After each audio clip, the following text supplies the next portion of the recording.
ಇಲ್ಲ, ನೀವೆಲ್ಲ ಸುಳ್ಳು ಹೇಳ್ತಾ ಇದ್ದೀರಾ. ನನಗೆ ಗೊತ್ತು, ನೀವು ಬೇಕು ಅಂತ ಸುಳ್ಳು ಹೇಳ್ತಾ ಇದ್ದೀರಾ. ನನಗೆ ಸರ್ಪ್ರೈಸ್ ಕೊಡಬೇಕು ಅಂತ ನನ್ನ ಮಗುನ ಬಚ್ಚಿಟ್ಟಿದ್ದೀರಲ್ವ ಡಾಕ್ಟರ್. ಪ್ಲೀಸ್ ನನ್ನ ಮಗುನ ತೋರಿಸಿ ಡಾಕ್ಟರ್. ಸಿದ್ದು, ನೀನಾದರೂ ಹೇಳೋ, ನನ್ನ ಮಗು ನೋಡಬೇಕು. ನೀನೆಷ್ಟು ಸ್ವಾರ್ಥಿ ಅಲ್ಲ. ಮಾವಾಗ ನೀನು ಮಗು ನೋಡಿದ್ರೆ ಸಾಕ, ಅದ್ರ ತಾಯಿ ನಾನು ಕಣೋ. ನನ್ನ ಮಗುನ ತೋರಿಸು ಪ್ಲೀಸ್.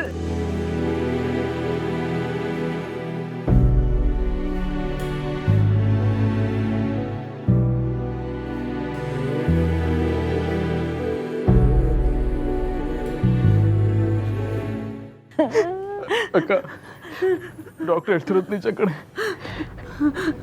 ಮಗು ಇಲ್ಲ. ನಿನ್ ಜೀವ ಉಳಿಸೋದಕ್ಕೆ ಮಗುನ ತೆಗಿಲೇಬೇಕಾಯ್ತು.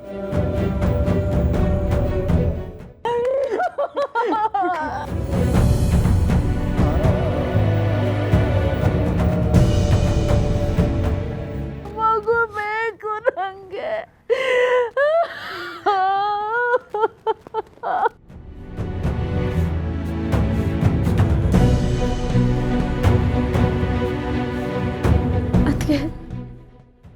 ನಿಮಗೆ ಏನಂತ ಹೇಳಿ ಸಮಾಧಾನ ಮಾಡಬೇಕು ನಂಗೆ ಗೊತ್ತಾಗ್ತಿಲ್ಲ.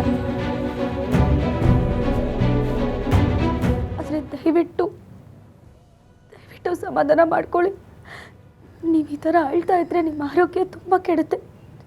ಪ್ಲೀಸ್, ಅದಕ್ಕೆ ಹೇಗೆ ಸಮಾಧಾನ ಮಾಡ್ಕೊಳ್ಳಿ ಜಾನು? ನನ್ನ ಕರುಳಿನ ಕೊಡಿ ಅದು.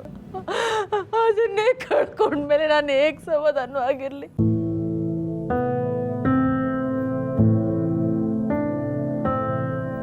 ಪ್ರಪಂಚ ನೋಡೋಕ್ಕಿಂತ ಮುಂಚೆನೇ ಕಣ್ಮುಚ್ಕೊಂಡ್ಬಿಟ್ಟೆ. ತಾಯಿಯಾಗಿ ಹೇಗೆ ಸಹಿಸ್ಕೊಳ್ಳಿ?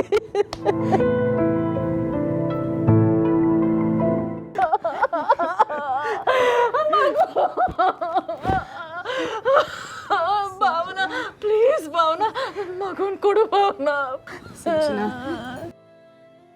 ನೋಡು, ಆ ಮಗುಗೆ ನಿನ್ನ ಜೊತೆ ಬಾಳೋ ಅದೃಷ್ಟ ಇರಲಿಲ್ಲ ಅಂತ ಅನ್ಸುತ್ತೆ. ನೀನು ಯಾಕೆ ಹಾಗೆಲ್ಲ ಅನ್ಕೋತಿದ್ಯಾ? ಸಮಾಧಾನ ಮಾಡ್ಕೋ ಸಿಂಚನ. ನೀನು ಹೀಗತ್ರೆ ನಮ್ಮ ಪರಿಸ್ಥಿತಿ ಏನು? ಸಮಾಧಾನ ಮಾಡ್ಕೋ. ಹೌದು ಸಿಂಚನ, ಕೆಲವು ಸಲ ನಾವು ಮಾಡ್ಕೊಳ್ಳೋ ತಪ್ಪಿಗೆ ನಾವೇ ಶಿಕ್ಷೆ ಅನುಭವಿಸ್ಬೇಕಾಗತ್ತೆ. ಆದರೆ ನೀನು ಸೇಫ್ ಆಗಿದೆಯಲ್ಲ, ಅದಕ್ಕಾದ್ರೂ ಸಮಾಧಾನವಾಗಿರು.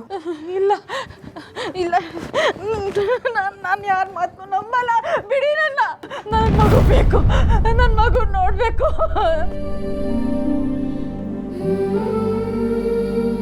ಡಾಕ್ಟ್ರೆ ಪ್ಲೀಸ್ ಪ್ಲೀಸ್ ಒಂದ್ಸಲ ನನ್ನ ಮಗುನ ತೋರಿಸಿ ಡಾಕ್ಟ್ರೆ ಪ್ಲೀಸ್. ಇಲ್ಲ ಅನ್ಬೇಡಿ, ಡಾಕ್ಟ್ರನ್ನ ದೇವರು ಅಂತ ಹೇಳ್ತಾರಲ್ವಾ, ನೀನು ನನ್ನ ಪಾಲಿನ ದೇವರು. ಪ್ಲೀಸ್ ಡಾಕ್ಟರ್, ನನ್ನ ಮಗುನ ತೋರಿಸಿ. ಒಂದ್ಸಲ ಅದನ್ನು ತೋರಿಸಿ ಡಾಕ್ಟ್ರೆ ಪ್ಲೀಸ್. Really sorry. ನೀವಿರೋ ಪರಿಸ್ಥಿತಿನಲ್ಲಿ ಹಾಗೆ ನೋಡಬಾರ್ದು. ನಿಮ್ಮ ಮನಸ್ಸಿಗೆ ಆಘಾತ ಆಗುತ್ತೆ. ನೋಡಿ, ಇವಾಗ ನೀವು ಸಮಾಧಾನವಾಗಿದ್ದು ನೀವು ಹೆಲ್ತ್ ಮೇಲೆ ಫೋಕಸ್ ಮಾಡಿ.